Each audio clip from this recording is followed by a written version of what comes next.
Almost three-quarters of Americans visit Facebook every day. Unfortunately, very few are logging on in breathless anticipation of your favorite quinoa recipe.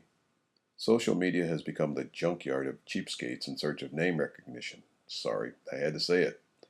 Don't post just anything. Make it something that enhances your image, or in the trendy lexicon of today, make it something that builds your brand.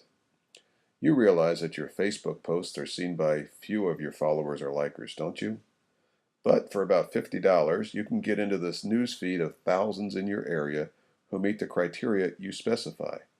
That's by means of either a boosted post or an advertisement off to the side.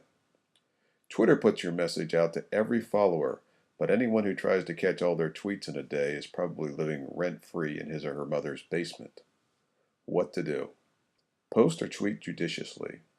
If you've got an app that serves multiple social media platforms, then include Snapchat, Instagram, Google+, and whatever else is along for the ride.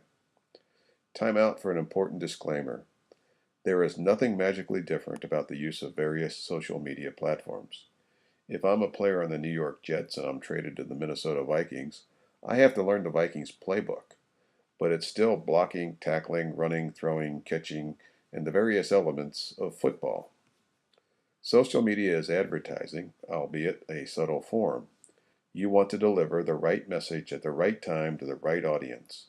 The mechanisms of execution vary.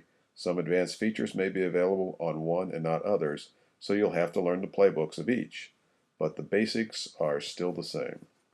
Before this becomes a rant, let's sanitize your social media strategy. Use short video clips whenever possible with a learn more at yourwebsite.com call to action. 1 to 2 line video testimonials are best. A longer version of the video can be on your website.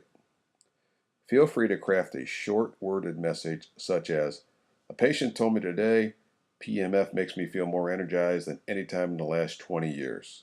Why don't we see how PEMF affects your energy level?" Except in very rare instances, every post or tweet should link to your website.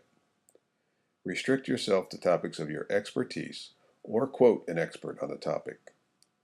Post congratulatory remarks on your patient's timeline or newsfeed. If you see an interesting article on another website, instead of linking to it, rewrite it and/or report about it in your blog. Promote your blog, and webinars on social media.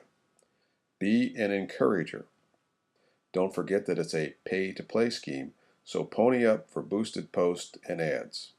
I would advise investing in social media only about a quarter of what you budget on pay-per-click search ads.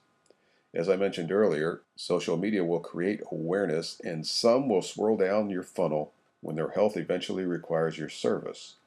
But someone searching to alleviate one of the chronic conditions PEMF so dramatically affects will be contacting you immediately.